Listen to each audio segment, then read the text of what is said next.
Sekarang ini jam 5 sore dan saya sedang di mobil dalam perjalanan pulang, namun secara emosional saya berada di tengah rasa frustasi dan rasa ingin menertawai diri sendiri. Tadi siang di kantor, saya meeting dengan seorang kawan. Dia datang ke meja saya dan bertanya, Bisa tolongin saya nggak? Ada masalah yang sedang saya urus, dan saya udah kehabisan akal nih. Saya setuju untuk membantunya dan kita pindah ke satu meeting room yang sedang kosong. Itu bukan pertama kalinya kita berdua duduk di ruangan itu. Selama beberapa bulan terakhir, dia sering menceritakan kepada saya tentang masalah-masalah yang tengah ia hadapi, baik personal maupun profesional. Dari obrolan-obrolan kami selama ini, ada satu topik yang sering dia ceritakan. Ini berkisar pada masalah dengan salah satu rekan kerjanya. Karena suatu kesalahpahaman, si rekan kerja ini jadi sangat membatasi kontak pribadi di antara mereka. Kawan kerja saya di kantor ini tidak bisa menerima bahwa rekan kerjanya tidak mau lagi berada dekat-dekat dengannya. Minggu berganti minggu, masalah di antara mereka semakin membesar.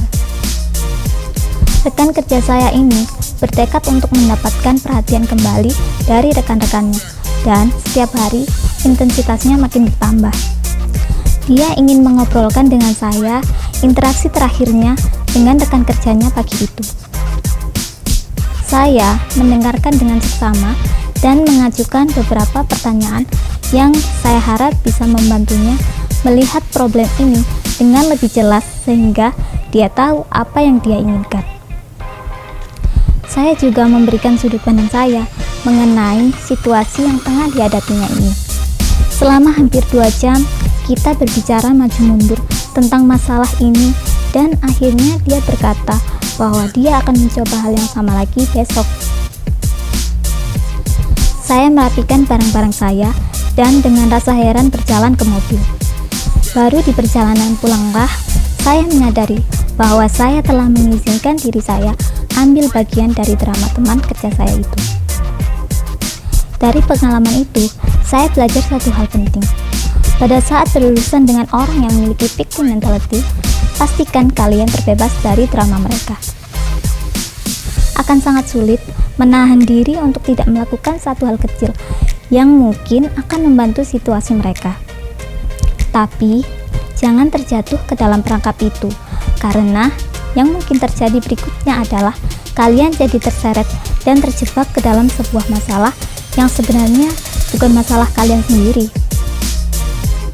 Berhenti jadi superhero yang bisa menyelamatkan dunia. Tugas kalian bukanlah untuk menjadi juru selamat. Seseorang dengan victim mentality akan mencari juru selamat bukan untuk diselamatkan, tetapi hanya sebagai kawan yang bisa menemaninya untuk mengasihani diri sendiri. Tunjukkan kepada mereka, kalian percaya mereka bisa mengatasi masalah mereka sendiri. Ada perbedaan antara mendorong seseorang untuk menjadi lebih bertanggung jawab dan membiarkan mereka berkubang dalam masalah mereka.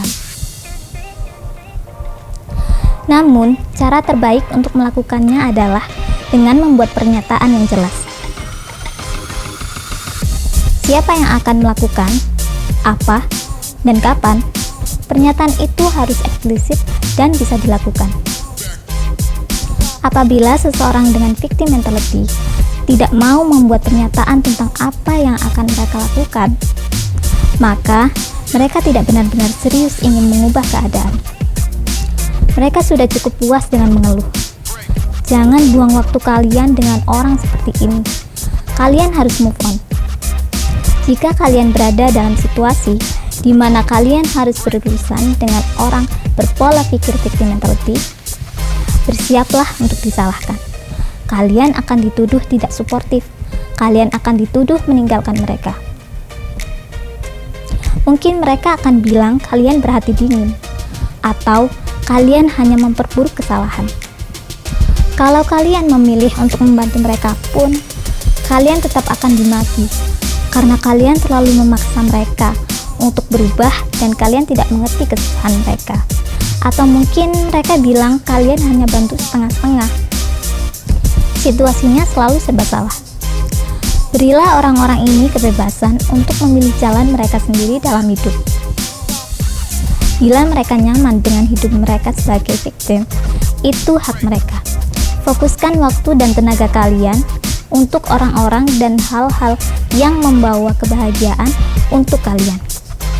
Tunjukkan kepada mereka melalui cara kalian menjalani hidup kalian sendiri bahwa ada cara lain yang lebih baik daripada menjadi seorang korban.